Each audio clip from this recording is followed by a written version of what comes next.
So I challenge people, especially if you're not someone that's representing a community of color or marginalized community, to own what you may represent to other people Hmm. and be okay that there might be some inherent tension there that has nothing to do with you.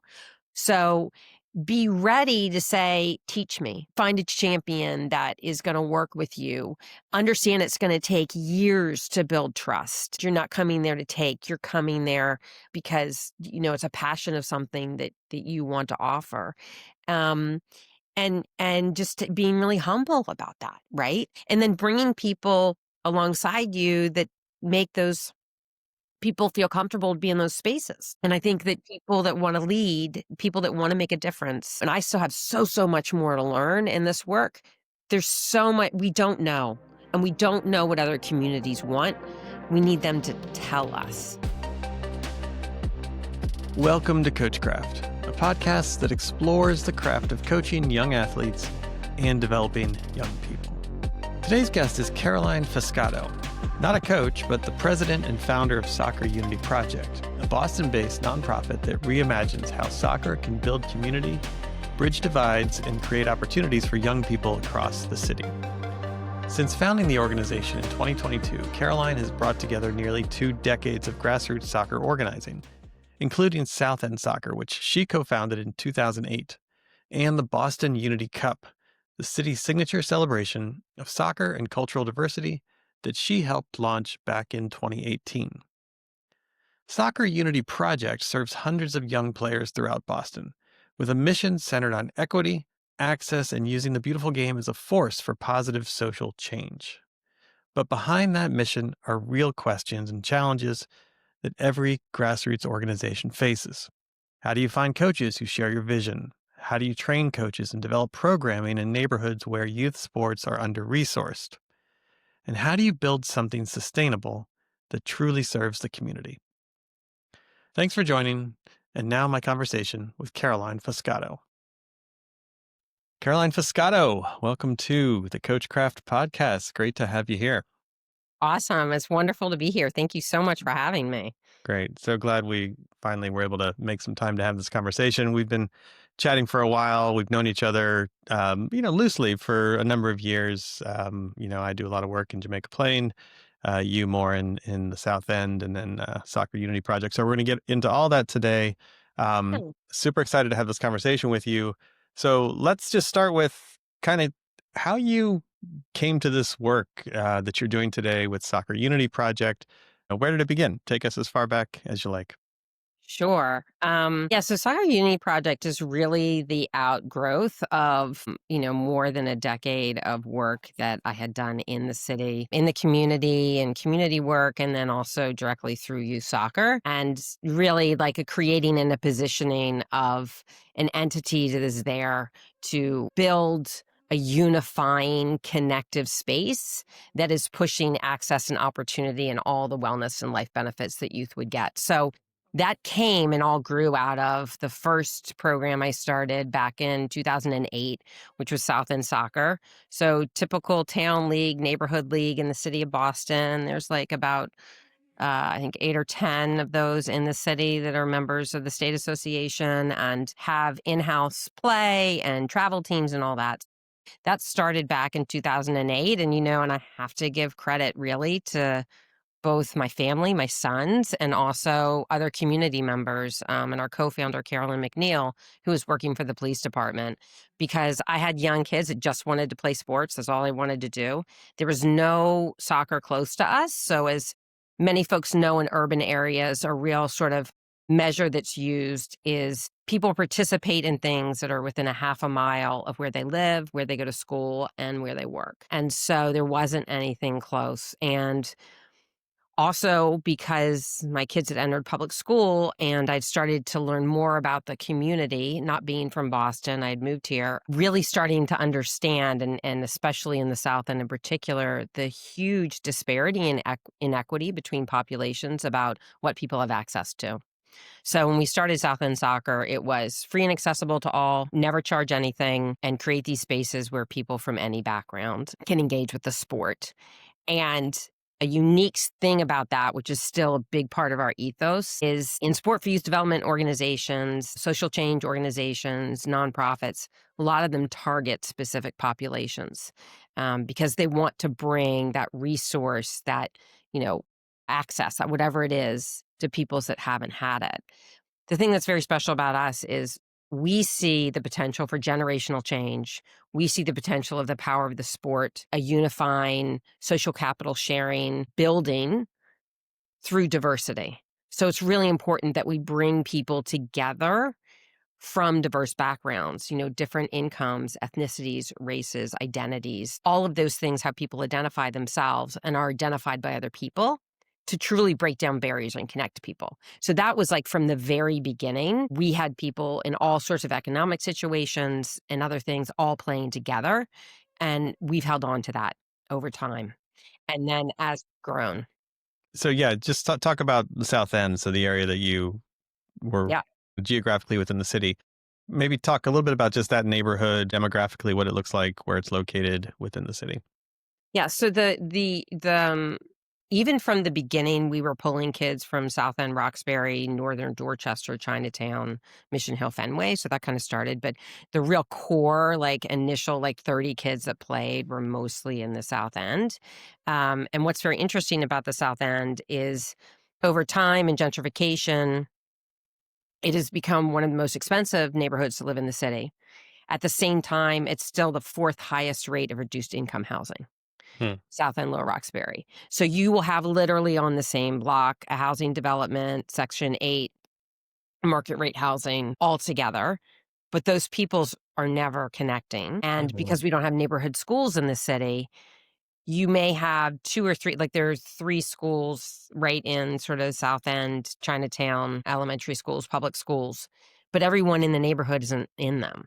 So they're right. going to, some are going to one school or the other, some are getting bused to another school because of the lottery system, some are going to parochial school or private school or Metco, the program that gives people access to suburban programs. So there's not this central connectivity place for families across, how they identify themselves. So that's why this was kind of the perfect spot to do this, Yeah. because that's how the population was already. Yeah.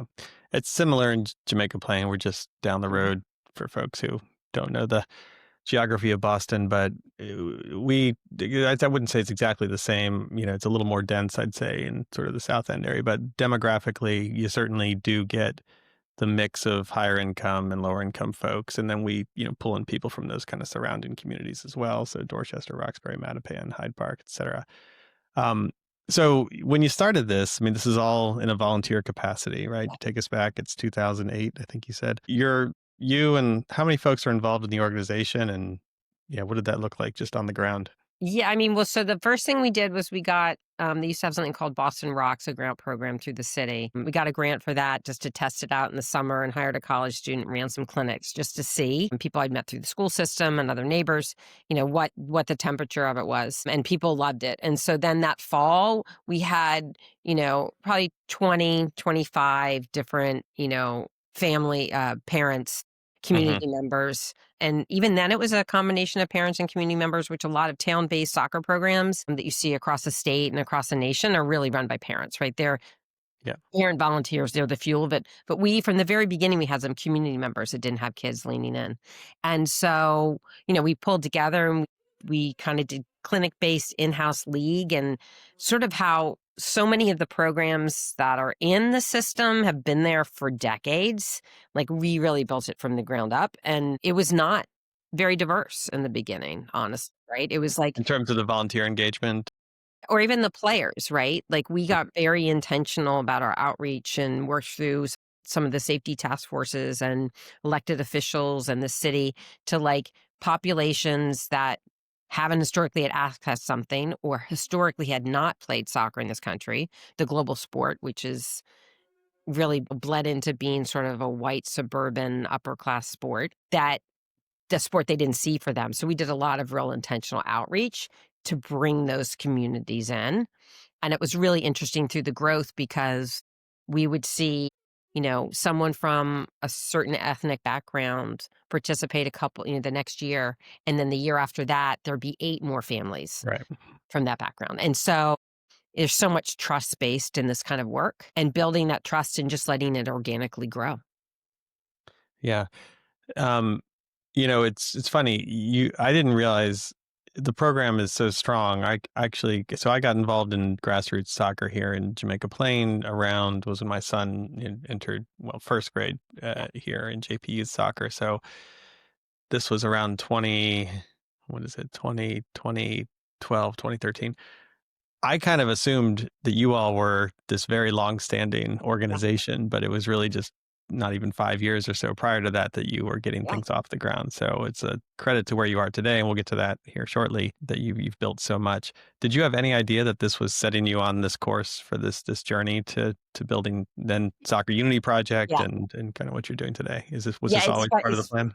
It's really funny you say that because several years ago when we started going through it, it's been a huge growth in the last 4 years. My husband was like, don't tell people that this wasn't strategic. I was like, it did become strategic, Yeah. but initially, like, I was a parent. I was a mom that wanted my kid to be able to play a sport they wanted to play with neighbors and get to know people.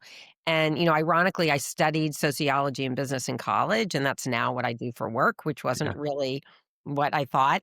And, I was like, you know, millions of other parents across this country, they're working during the day and then they're running to the field at night and on the weekends and so that was really how it started. But there were just so many moments over the years from the beginning where, an example, I remember we used to do all in-person registration, right? When nothing was online. And this young boy, Christopher, came and he came to register and he didn't have a parent with him. And I think he was about 11 or 12.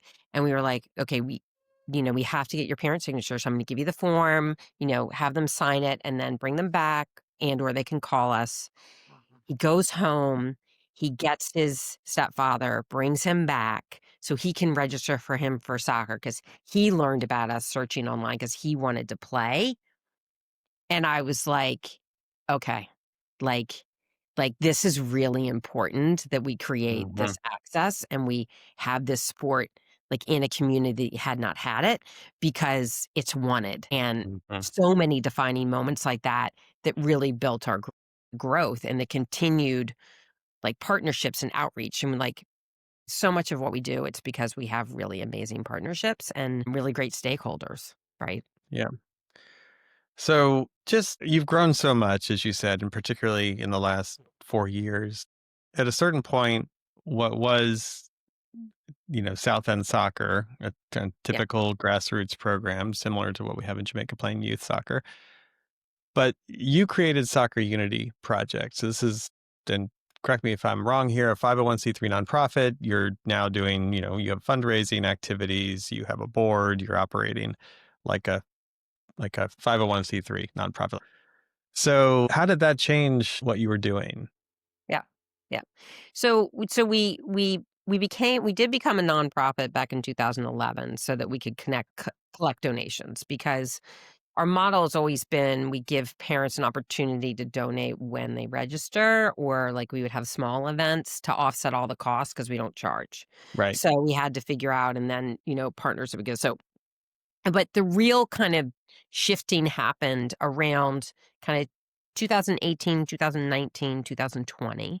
Um, so one of the things, we've been doing the work for a while at this point, right? We had grown, we had a little bit of part-time staff when it was still South End Soccer. And then uh, I started something with a group of folks, and Greta Teller was, who's done a lot in the soccer space, was the co-founder with me. We started the Boston Unity Cup.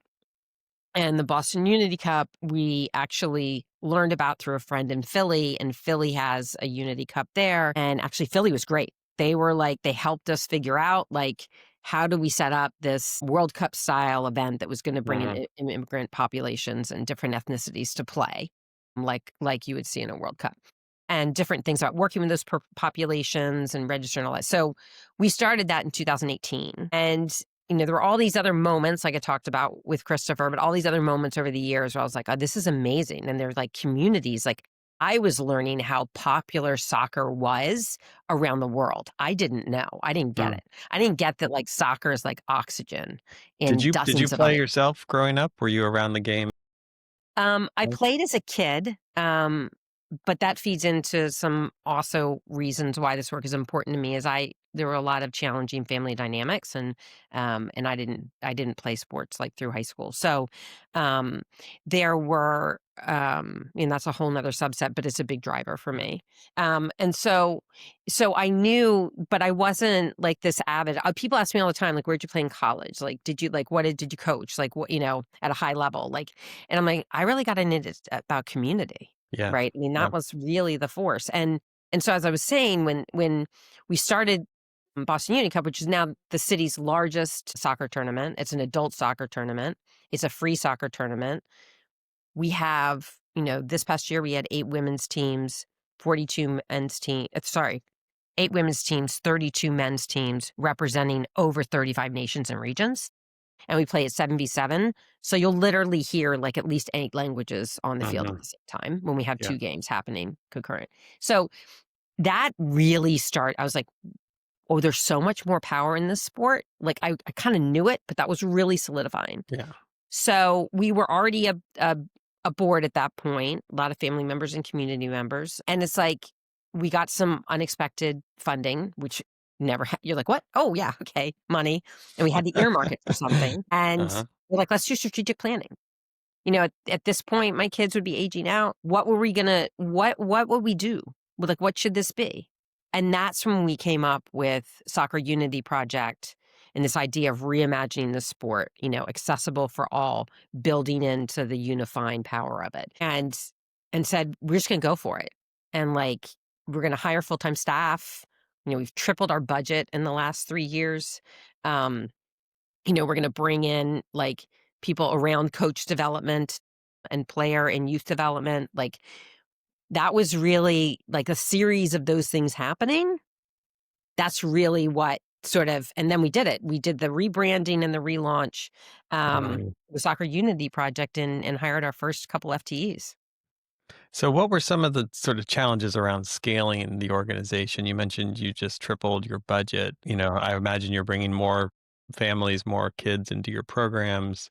Um, I talk a lot about coaching on this podcast. Was this one of the areas where you experienced challenges around scale is bringing more coaches in to run the programs? Yeah, so we made the strategic decision actually um, around the same time that we were going to start paying our travel team coaches. Parent and community member volunteers are amazing. And like we couldn't run our programs without them. That's still how we run our Grassroots League. And it's also really fun to coach your own kids. It can be. Sometimes it can be challenging. That's a whole nother We've all podcast episode right That's there a is whole nother coaching. way. It's like, oh, do you want to coach your kid or somebody else? But we wanted to really lean into really the full depth of sort of that holistic experience of what sport gives you and around youth development and around these things so that we could and bring in coaches that either had certification or wanted to get it. Because that's another thing we do with our coaching. Like we will pay for any coaches' certifications and we'll pay for all their trainings so they can actually, access and improve their skills. But we wanted to give, to sort of elevate that experience, deepen that experience, through that. And so in that automatically started to make our budget increase and bring in a director of coaching and bring in, and now we have a director of programs, but really to Are these become, full-time positions, by the way? yes, the Yeah. director of programs is the director of coaching is part-time, but the director of programming, I mean, it's an amazing woman, Eve Wilcox, that we just brought in, who ironically moved here for family reasons and used to be in Australia at an amazing organization called Creating Chances. And so, again, this intentionality, but Mhm. it's been, I have to remind myself and people around in the organization, around the organization, like, you've been really successful. Like, you need to hold on to that. But there's still so much need, and we're so limited by our capacity, Yeah. right? So we're always like, we have wait lists on the majority of our programs because we just don't have the capacity to bring the staffing and the organization to do it at the level of excellence that we want to do it. So we've Yeah. really shifted from let's activate play, create access, to let's build strategic, impactful player coach development experiences. And that's the shift we're on now. And the capacity issues are really, it takes money. Right? Like it Yeah. takes to pay people that have, the skill and the talent to bring in full-time staff. It takes a lot. And philanthropy is a very interesting space. I'll just say that. We're Say looking more. at some earned income spots, but the challenges are philanthropy is fickle and what people choose and the sort of helping people realize what they already know, that sports is a great builder for life success. My favorite quote, my favorite data point that I say literally to pretty much anyone I talk to about this work is Ernst& Young a few years ago reported that 94% of C-suite level women executives played sports. Yep. I mean, I've When definitely we're experienced talking that. about gender equity, if we're talking about like, social capital, if we're talking about, the wealth gap that you see between the black and the white population, if you're talking about there's your data point. Hmm. Um, but philanthropy wants you to do all these other metrics and measurement systems, all these other things for proof of concept. There's so much data out there in the sport for youth development world Yeah, and do you find they're that looking show for like just more shorter term outcomes that they can measure and then, as informing their next round it's of shorter investment? term outcomes, but it's also, it's the more than sport model, right? It's the like, what are you doing other than sport? And I was like, we're inherently doing more. Our coaches are identified as mentors. And Hmm. there's another study that reports like, I think it's something like almost 70% of the people that reported who their mentor was, it was one of their coaches, right? So you're automatically a coach mentor, right? You're automatically like kids that do better in high school are more likely to graduate if they play sports. I mean, like all the things are there, but they want there's a this sort of like and what? And we're like, we're doing the and what already, right? It's just a natural byproduct. I mean, I can point to a million examples. I know you can as well. Like that is very much the case, that it's just connecting people, getting diverse groups to participate in sport on the field together, connect families, connect kids. The benefits are incredibly clear. I want to come back to something you said, and I think it relates to what we're talking about here is, this capacity issue. And you mentioned like you've wait lists for your programs, right? Mhm. Like, Yeah. you and I are probably similar in that, like, it's painful to see that you have wait lists, that there's more demand for what you can offer. So how do you look at that demand and then also diverse populations, right?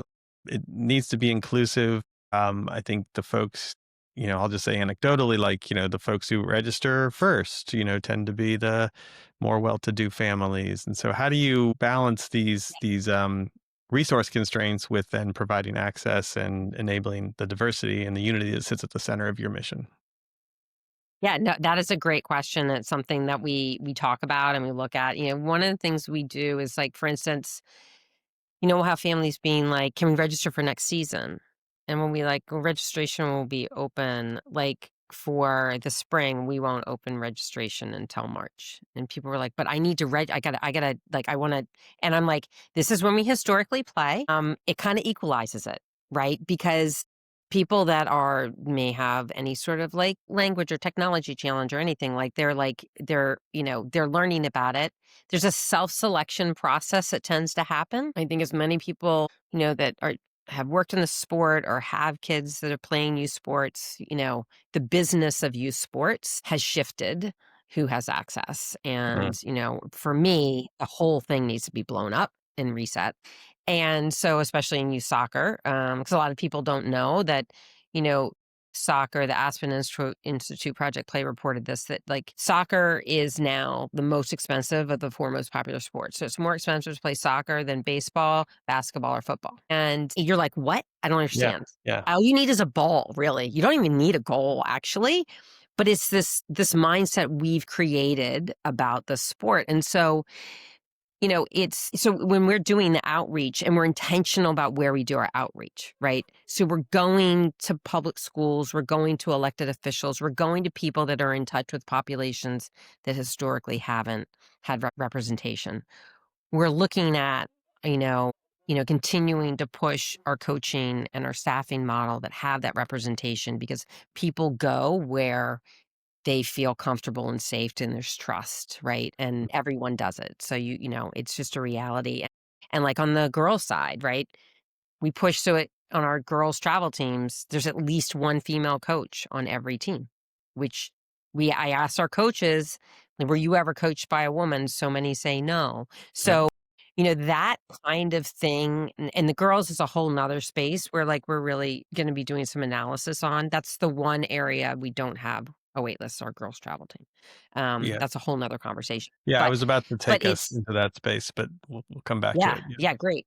Great. But I would say it's well, I was starting to say, and I sort of interrupted myself, but people do a self-selection. So there are people that can afford pay to play and they want their kid in a club and they can afford it. And so Hmm. that's where they go. So there's plenty of people, right, that live in the neighborhoods we serve that are self-selecting to play somewhere else because of the experience that they feel most comfortable with or the kind of experience they want or what they're looking for. So it keeps that availability, of it really being for all. Yeah. So, you know, I have definitely observed this, and you can talk about, of course, the whole club system and the costs and expenses that go along with that, and just kind of how the families and kids kind of sort into those spaces, and then the grassroots program, specifically the city, has its own set of considerations that's unique when you compare it to even a suburban grassroots program. But if you look at just the larger governing infrastructure of soccer, and so let's take Mass Youth Soccer, the state governing body. You and I know a lot of people there work, at the state level as well. To coach, just folks who have coached know this, but like just what you have to do to become a coach in terms of, okay, the Corey check, Mhm, good, let's do that for sure. The safe sport training, just the layers of mhm. time and that is required just to become a coach, and then access to technology to do the training and all of these things. I have seen that also be a barrier in the city for Yeah, people to get involved in coaching, just the layers of right. administration. And, it's hard to say, well, this is bad stuff because the training is good, it's useful, you want coaches to have that. But do you see that as well? Just the hurdles just to get into coaching, and the time commitment and what you have to do administratively just to get credentialed? Yeah, I mean, I think it's interesting. So I was on the board of Mass Youth Soccer for several years and like working on some urban and underserved initiatives. And it was great to be able to add some value there. In the city, there's recently been the launch of the Boston Soccer League, which is a partnership between Bays, the league that our programs play in, and the travel program, and the city and Mass Youth Soccer, and like realizing there's still a lot of people, coaches and players and communities in the city of Boston that are not in the sanction systems. And we're working with the Soccer Unity Project is specifically working as a administrative and fiscal sponsor for a couple very small programs in neighborhoods that historically haven't had the opportunity. And that is truly showing what we already knew, in what you're talking about access to coaching and access to engagement of adults, and it's just highlighting it at a whole new level because I think it's a combination of, like, technology issues. So, like, we'll say to people, we have offices in Mission Hill now, and we'll say to people, "You can come by our office and you can do the trainings there." We do a lot of work to bring alumni back to do coaching and really build youth, leaders, young leaders, and mentors. We have a workforce development program around that. And, you know, it's something no one's ever had to do before, right? And they're not exposed to it, and technology and language barriers and a lot of Hmm. different things. But also culturally, you know, not every society functions like ours does with a sort of volunteer kind of engagement. And so people are like, how do I like sort of why do I need, if I'm just coming to help, why do I need to do all these things, right? Yeah. But you brought the point up of like, you definitely want the Corey clearances, but you want to give people training, right? And so we look at that like we've um we've done some things where like we'll start a program a week later, so the week before at the same time that volunteers would be coming, they're getting training that week, right? Totally. Hosting meetings where people can complete their paperwork and get support with their paperwork because it is a hindrance, right? It makes it but it's also a hindrance across the system because everything that you have to do in order to be in these sanctioned systems and the administrative things that you have to do to get the players on the field, um, we've made it really complicated. Like, can't we just show up to a field, bring a ball, and have people play? Yeah. Right? Like, I think I still we want the adults to make sure that they are all support of that. Make sure that you've got the good right people. But I think we've over structured and over coached, where we just want to get kids really excited that they can go play and they love the game and they're going to play for the rest of their lives, right? Yeah. Like that's the thing, and it's just the systems are. I mean, even to the extent of like you'll go to play a game and someone will be that goal is not exactly the right size or that field is not exactly the right size and the kids are 10 and it's like Hmm. we just want the Yeah. kids to play. Yeah. And The you run kids into the don't thing, care at all. they don't care. And we run into the same thing with refereeing too, right? Because, there's a shortage of referees. And so the engagement, of anyone. But, and on the coaching side, I think too, and this is something we're looking at and we're developing, is it's not just about completing those things you have to complete, but how are we really preparing kids? How are we really preparing adults to be on the field and manage kids and all the things that come with bonding a team and creating spaces that feel safe and people can be brave about who they are and have bad moments and how that coach is going to manage that bad moment with that child because all humans have bad moments. So there's so many layers in there, and then you're asking people to volunteer their time. Right.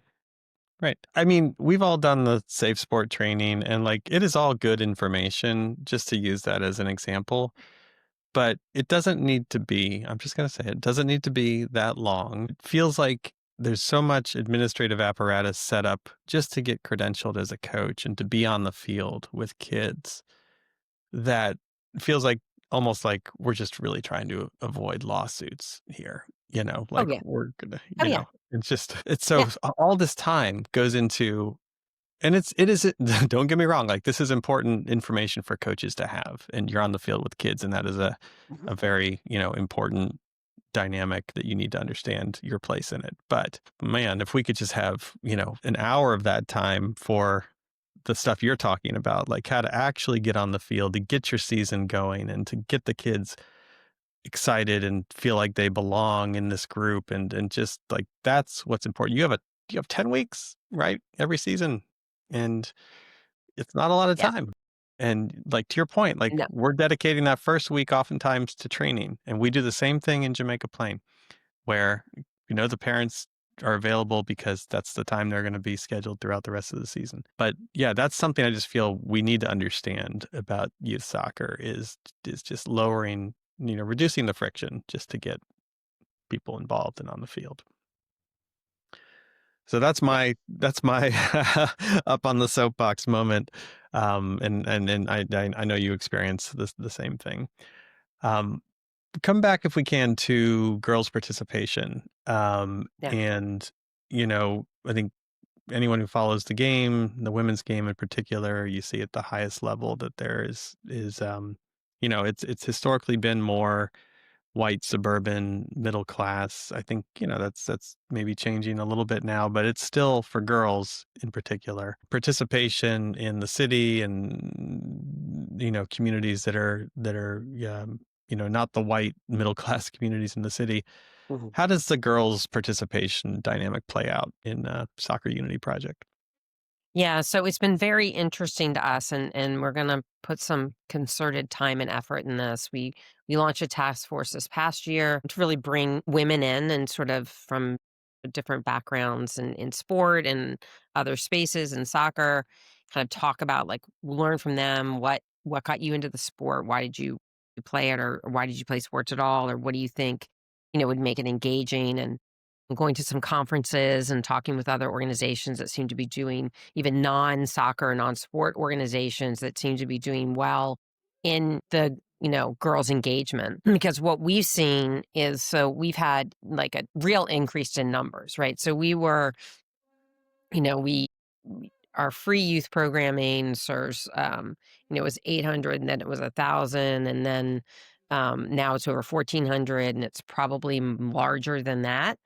And the growth that we've seen literally since the official rebranding into Soccer Unity Project in 2022 has been like this, right? And we've added some programming too. So, like, we like preschool, we call it Pee Hmm. Wee soccer. We also do adaptive programming. We're also doing some other things. So, we've seen this increase, and the girls are flatlined. So, we haven't lost girls, but the increase we're seeing is on the boys' side. Hmm. And we're asking all the questions and trying to figure out where to go, like, why? Why? Now there is I've read some reports that, specifically since the pandemic, youth have been less engaged in activity, and the drop-off rate or lack of engagement rate has increased more for girls. Hmm.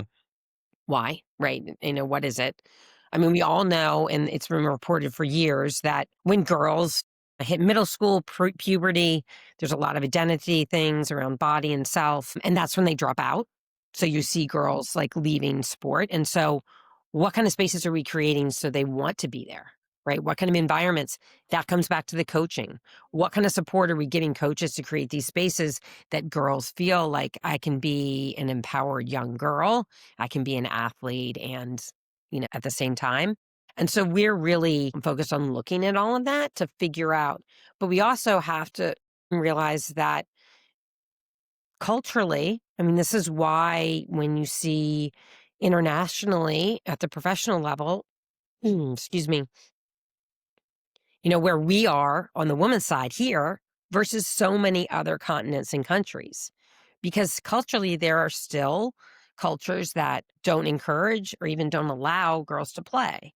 So, I think a greater Boston area is something like, I don't know, 25, 35% foreign born.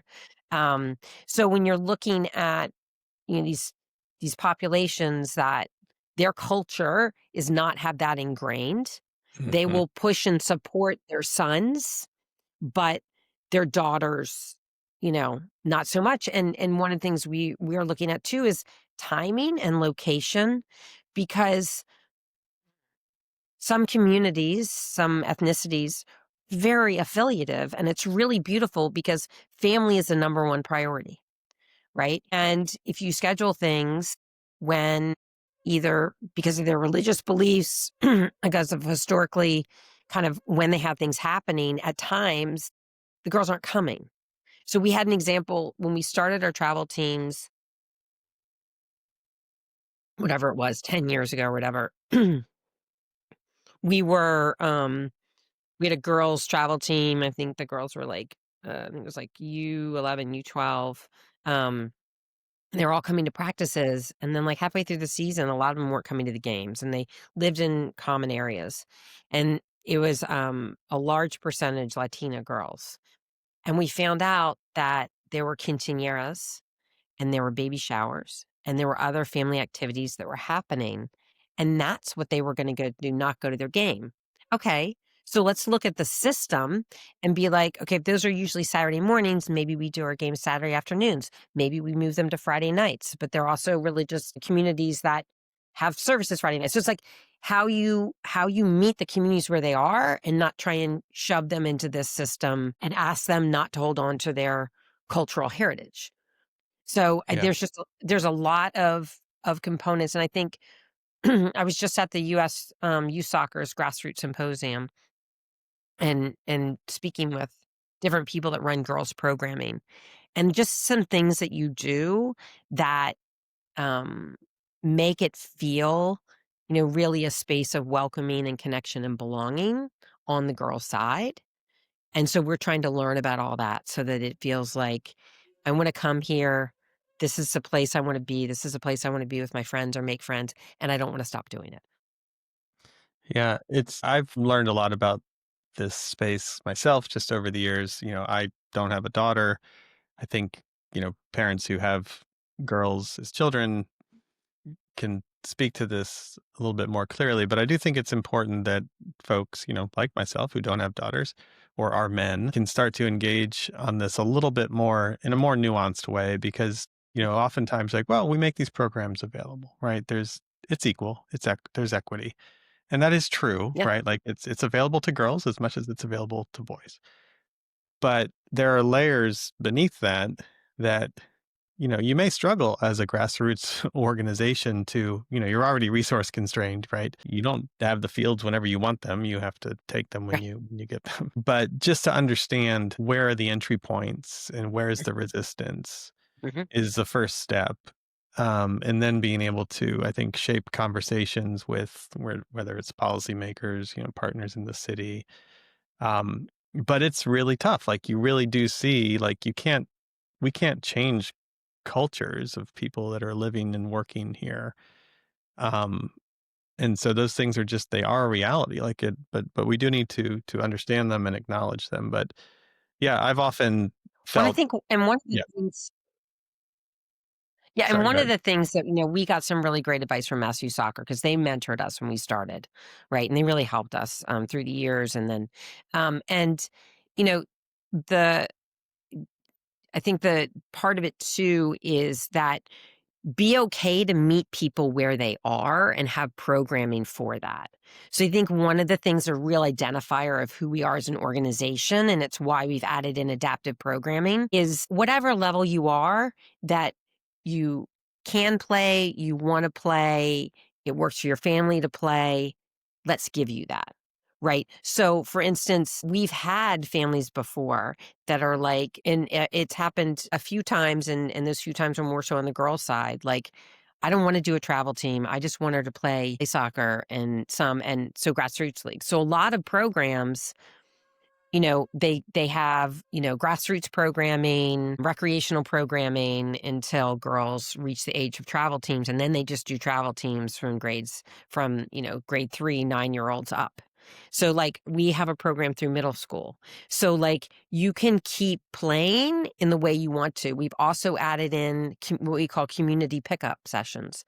So like if you just want to sign up and you want to come once a week and you just want to play, and you can, right? And then with Mhm. adaptive programming, there's medicine has gotten so much better about identifying things for people and where they are. And, the structured soccer space isn't necessarily the right fit for every child that has a cognitive or physical disability. So, like, we have that space now that, like, let's meet you where you are. And so you can keep playing and not be totally focused on, how are we getting everybody to like a development academy or an ECNL or like whatever, Right. right? It's like, Right. it's more important because one of the things I say all the time is healthy adults were healthy kids. Like, how many adults do you know? Did you play soccer growing up too? I did, yeah. Yeah. So, how many adults do you know that started playing soccer that didn't play as a kid? How many folks do you know that Right. pick up a right that were, not doing, so it's like that needs, so I think it's just meeting people where they are, so it doesn't matter how they're doing it, they're just doing it. Yeah. I mean, this is just to speak to that a little bit, it's in a conversation. I don't know if you know David Shapiro. He's the president of Mhm. YMCA of Greater Boston. So he was on the podcast and he had a great observation of is like how you orient yourself when you're involved in youth sports as an adult in particular. It's just like, or a parent, like what is the goal here? Like what is kind of the end game? What are you working towards with this? And oftentimes, right, the most immediate is like we want to have a good team and a winning season. And that's like, sure, that's great. but what are we really working towards? It's a much longer term engagement. You mentioned, leadership and, C-suite level women and the disproportionate amount of women who played youth sports and how that's so important in their adult life. I still play. I'm 54 years old, and it's like my favorite day of the week is just being on the field, and it's not always pretty out there, but it's fun, and it's like a big part of, what I enjoyment that I get from life. And so like that I think is so important to just see and recognize that like participation now as a kid is something that is going to serve that person, way, way down the line. And just participation, And involvement. those are the people who are gonna be coaches. And then those are the people that are gonna be coaches, right? Yes, And it's like, yes. I think the love of the game, right, is like the is and the connectivity of the game and the empowerment and all the things it gives you, like, that focus that you said, right? Like, how much are we gonna win? And that's too what's happened, through, the pay to play system Yeah, is people are going to these clubs and going to these things because like we won these tournaments, we had these kids go to these colleges, da da da da. And I think that people have been sold a bag of goods when I think I don't have the don't quote me because I don't have the right data, but it's definitely less than 1% of kids that play soccer end up playing in college. yeah. Yeah, everyone's career is gonna end at some point, and, even the best Yes. players, right? So you're still like the Yes. best players, their career is over in their mid-30s, right? So Yeah. there's a lot of life that comes after that, and that's so important. And yeah, a lot of people like, I didn't play in college, like, my career, such as it was, like, ended at the end of high school, but it is such an important part of my life. And you talk about love of the game, and it's like, we're not talking about just the ball getting kicked around the field, and we're talking about this incredible social experience. And, Yes. you know, everyone around the world plays this game. And you've seen this with what you've done here in the city with the Unity Cup and everything. Like it's a common vocabulary that can Yeah. be spoken amongst people very quickly. I mean, the group that I play with of guys, I mean, literally from all around the world. And Yeah. Yeah. the whole thing just flattens out the minute we step on the field, and it's Mhm. incredible. And I know this sounds cliche, but it is so, so true about the game. It is. And it's the beauty. It's one of the beauties of the beautiful game, right? Yeah. But we need to do a better job holistically, like all of us collectively, and support each other in doing it, in making it feel welcoming and accessible to anybody. And that's from a player standpoint, it's from a coach standpoint, from a leadership standpoint. Like, we need it to feel like, this can be for me too. And then once you're there, like, people are happy you're there, and it's not about, like, how you're identifying yourself with the medals you have on your wall, right? I mean, it's Right. just like, I mean, not that all of that isn't great too. We all have, Yeah. like, we all love it when someone's like, "I was top in my division Yeah. this season." Like, everybody, it's great. We love that. But, one of the things I like to say is the W comes after the word team, right? Like, it's Mm. like you build the greatest teams. I mean, you look at the women's national team, right? And the amazing coaching that Emma Hayes does. I mean, like, you know, and and the when she talks about things she talks about in the locker room, or when players talk about things she says and does, like, she's building a team, Mhm. right? And of good people that care about each other and like they're there, and like that sort of inspirational coaching, that's what we need to inspire more of, right? We need to inspire. And that's why I feel like giving people, that we're going to ask to work with children, those toolkits, right? Like, how do you actually work with kids? How do you actually like do these things? Not necessarily, what are the X's and O's on the board, Yeah. right? Yeah. When you're doing your training. Yeah. I mean, I like to say, there's you play it. This is the most simple example. You play a game, there's a score, right? People say, what's the result?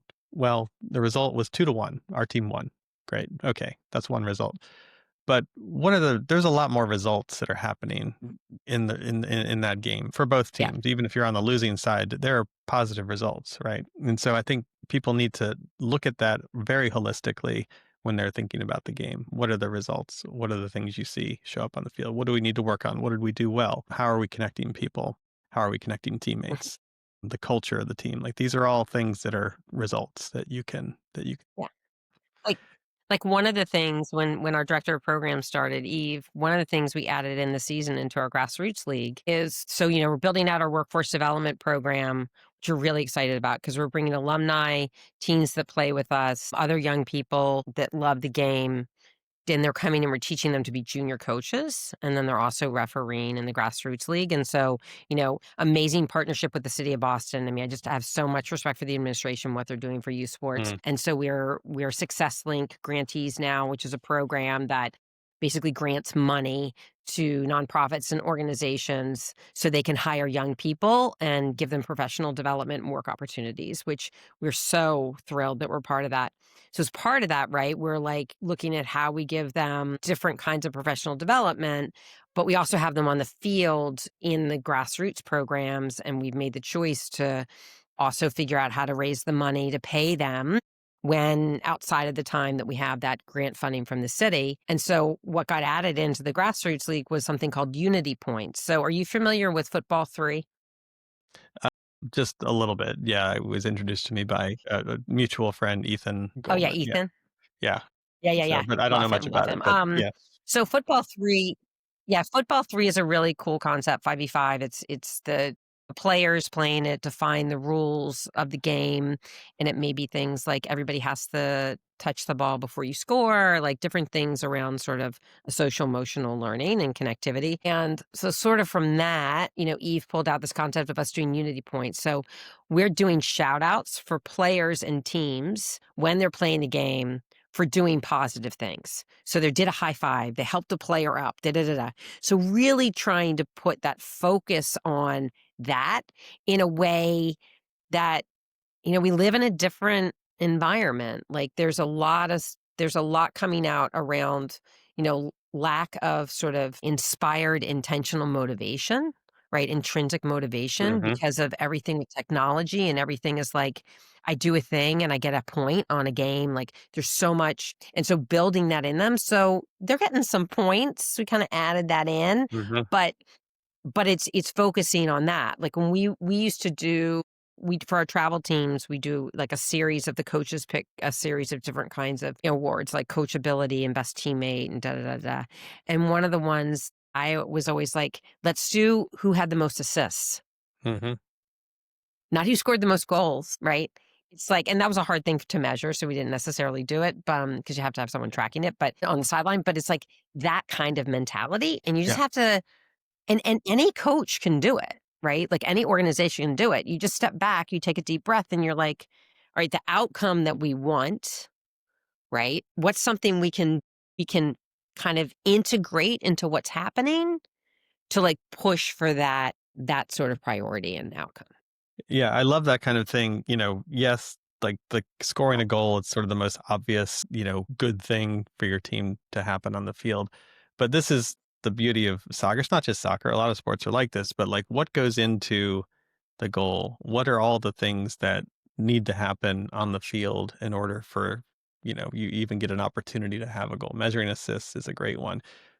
Giving kids a chance to understand like they have a role to play and they have contributions to make and like they may not be the one putting it in the net, but things that they're doing, before that moment are what are just as important as that final Mhm. act as well. So Caroline, I want to just as we kind of look to wrap up the conversation, this has been just incredible, and so thank you for your time. Your what you've done at Soccer Unity Project is incredible, and but it's Yeah. also somewhat unique. I'm just Yes. in the city.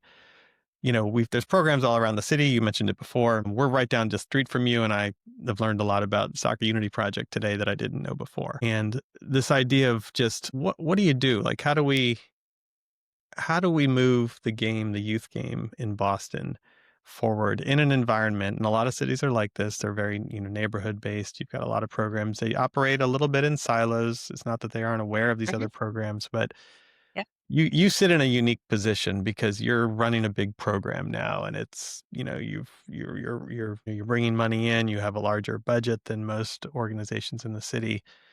If you're speaking to leaders of other grassroots programs around the Yeah, city, what's something you can offer to them to help develop and increase their own capacity, and yeah. how to get either started or take that next step wherever they are in their progression? Wow, it's a great question. I think what I would start with is, the reality is anyone that's got like an entrepreneurial spirit or visionary or like anything like that, like you have to be willing to take risks and fail. And you also have to sometimes dive off the diving board, not knowing how deep the water is, right? Like you just have to. So, like everything we've done in our growth in the last 4 years, there has been a moment where I just like hold my nose and jump and be like, God, please, I hope Mhm. like we're going to make this work, like, because we have to for the kids. And I think the biggest thing and for the community. And I think another one of these biggest things is like no one does anything alone, right? And so Mhm. who are those people? Like, when I was at Mass Youth Soccer on the board, I started the Boston Youth Soccer Summit. We now host that every year. Prior to that, there was no collective moment. The programs across the city were connecting, and we built partnerships out of that. Other folks have built partnerships out of that, or learned things out of that, or connected with people. And the thing that I say to people, because it gets competitive, right? It gets competitive because it's inherently a sport, and people want to win. I have some real thoughts around how we structure who can play in what organizations, and the territorialism that we have, that you have to be in certain zip codes to play in certain programs, when the reality is the majority of people are going to play the closest one they can at a grassroots level. So it's competitive around like getting the players, and then getting the funding, and then keeping the players, and getting the coaches, and there's this inherent competitiveness in the space, especially in the nonprofit. Mhm. And I challenge people in leadership positions. I challenge people, stakeholders. I challenge like philanthropy. I challenge municipalities, like anyone that has any sort of decision making, or resource. How much more can we actually figure out to do together and support each other, rather than I am doing this thing and I am going to have the best team that's going to X, right? Mhm. Like that's what we need so much more of, because, like to break down those silos, so I challenge people that are like, um, there tends to be a lot of like, I want to do this my way kind of thing. Yeah. And it's like, yeah, but we need to not have the kids be the thing in the central that's being pulled. Right? Yeah. And so I think that, I challenge people to say, you know, if you see something that would be great, and if you don't feel comfortable, like I think a lot of things when we're talking about like diversifying the sport, and like, as a white woman, the first time I went into communities of color, because we do a lot of work in different communities of color, we play on fields in South End and Roxbury, and then other neighborhoods we're supporting now too. I would walk into those spaces, understanding like no matter what my background is, and I suffered a lot of challenges growing up, but no matter what I represent and what I look like automatically, right? And how I live, that I am living in market rate housing, and that I am like, and like, so I challenge people, especially if you're not someone that's representing, a community of color or marginalized community, to own what you may represent to other people, Mhm. and be okay that there might be some inherent tension there that has nothing to do with you. But we talk about like gentrification, like communities of color have had white people come in and take things from them, or not allowed to have them since the beginning of this country. So be ready to say, teach me, find a champion that is going to work with you. Understand it's going to take years to build trust, Right. to understand you're not coming there to take, you're coming there, right? Because, it's a passion of something that you want to offer. Um, and just being really humble about that. Right. And it's like, yeah, because we're not going to, and then bringing people alongside you that make those people feel comfortable to be in those spaces. Yeah. And I think that people that wanna lead, people that wanna make a difference, there's so much, and I still have so much more to learn in this work. There's so much we don't know, and we don't know what other communities want. We need them to tell us. So I think what you just said is something I hope everybody, really hangs on to from this conversation. I think the way you just articulated that was amazing. At the heart of community is trust. You can't have community without trust amongst the people in that community. And, it's not just a matter of showing up. It is how you show up, and the humility that you showed in that comment, I think is a really important part of that as well. And, again, I don't mean to sit up here and like proselytize about it, but anyone who has worked in those environments sees the value in that approach. It really does matter. You can't just show up and, act like you've got all the answers and here we're going to put this in You place. don't. You don't. And ask the kids, right? Like, ask the kids, like, right? I mean, we started our program, right? We started this with, like, how did it start? 2008, I thought we were gonna do, like, fall programming, some clinics, right? Like, we're gonna do that. The kids and the families were like, "Can we have competitive? We want travel teams," right? Yeah. And then we had families that, we first piloted, Top Soccer adapted national adapted program in, 20, I think 17 or 18. And then it took us a while to pandemic to bring it back. But we brought that because families were asking for it. Hmm. Right. Hmm. And I think way too often there's this like, I know what's best, or I think like, in the girls programming we're doing now, it's like we're hearing from families like girls want spaces that they can feel safe and brave, that is just girls and female identifying. And we're like, okay, great. So I think you just have to like, we all, if you're a leader and you're trying to achieve things, we all have great ideas, but then you have to realize maybe you need to reset, Hmm. because what is it community actually wants, right? Yeah. And for me, you know, I want every child to walk by a soccer field and think that's someplace for me to play, Yeah. which inherently is going to be growing the game. But at the end of the day, it's about them. And I think the thing that I always say, I try to always remember happens in every conversation. A conversation should start, if you're working with youth, should start and end with kids.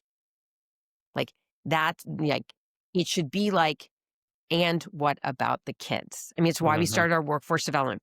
We had kids that were working and trying to play, and they couldn't play because they had to go to their jobs and they'd miss practices and games. So I was like, well, we'll create jobs so you can work for us on days you don't have practices and games. Yeah. And now you That can do both. that's amazing, right? And I think it speaks to what you've done.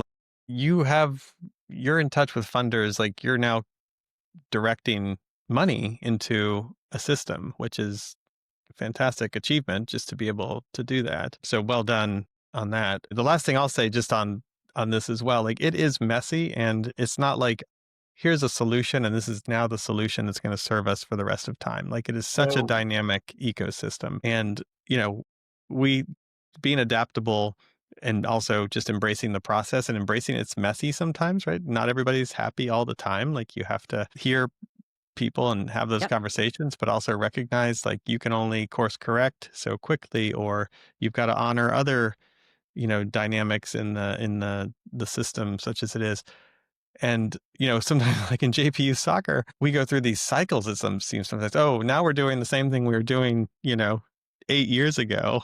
And we've Yeah. been on this Yeah. whole, cycle. And now we're back, like running the program the way we were there. And that's okay. Like, that's okay Yeah. because it's showing that you're changing, you're listening. And there's no one answer to all of this, but just No. those iterations and those cycles you learn a lot just going through them. And Yeah. that has And a lot of and we're value. dealing with humans, right? So we're dealing with Yeah. kids, we're dealing with adults. People make mistakes, people make bad choices, like, it happened, like, that's part of it, and, like, we've started some programming and paused it or stopped it. We've tried some things and realized it didn't work, right? Yeah. We've had people, coaches we thought would be a great fit somewhere, and it wasn't actually a good fit, so we had to shift it. We've had players that we thought would be a good fit somewhere, and we had to shift, like, it's all, like, it's just Part of the saying process.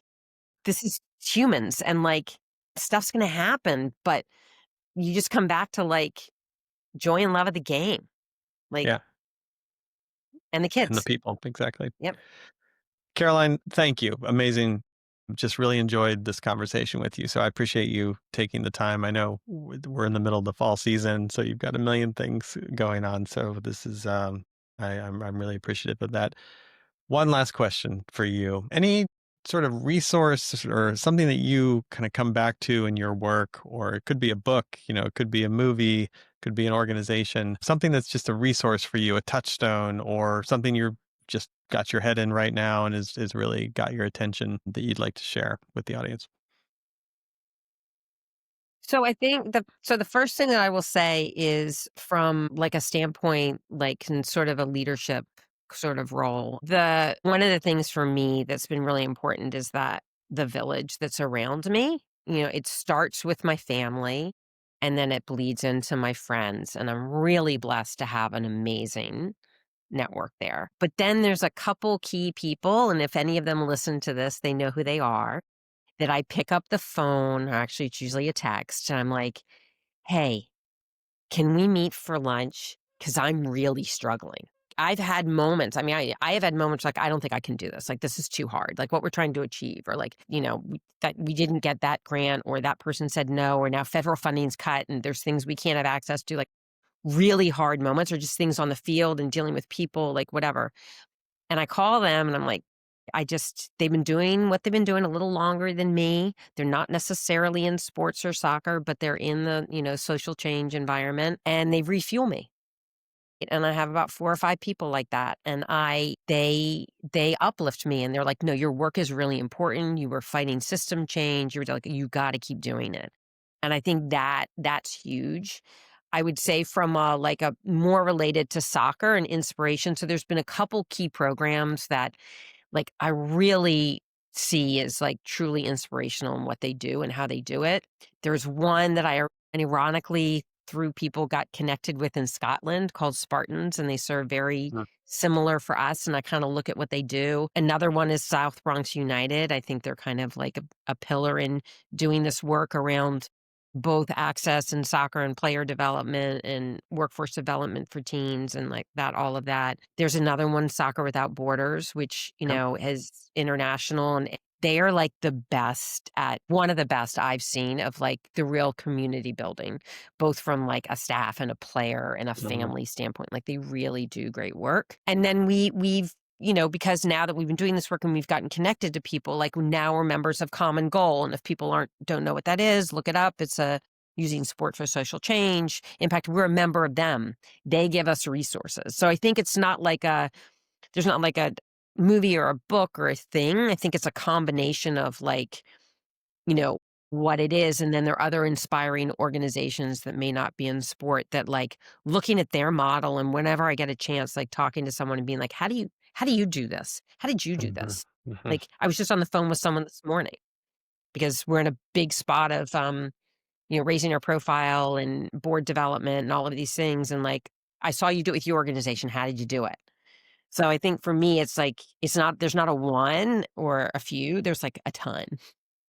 Well, Caroline, your answer is very on brand with the work that you do and Soccer Unity Project. It started with just your network and the people that are close to you and that you can rely on. And that network of people is we all know the network effect. Like these are your 5 connections to people close to you. Those 5 are connected to another 5 that are close to them. And so that knowledge transfer, that shared experience is invaluable. So it very much aligns with just how you've oriented around your work with Soccer Unity Project, making these connections across the city within the community is fantastic. So continued success to you and the organization. I know we'll be talking, going forward and bumping into each other on the field on occasion as well. So I'm really grateful Oh for yeah. that.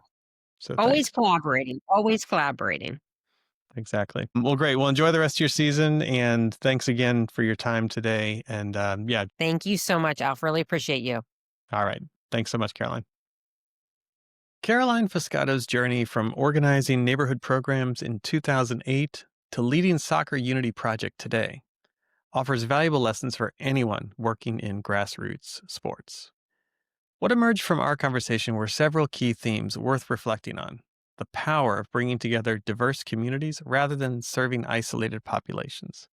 The reality of scaling a grassroots organization and the difficult choices that come with growth. And the often overlooked barriers that keep people from participating, both as players and coaches, and what it means to show up with humility when working across lines of difference. Caroline also challenged some fundamental assumptions about youth sports culture, particularly around how we define success and what we're actually trying to achieve when kids step onto the field. And most importantly, she reminded us that every conversation about youth sports should start and end with one question: what about the kids? Big thanks to Caroline Foscato for joining me on the podcast. See you next time.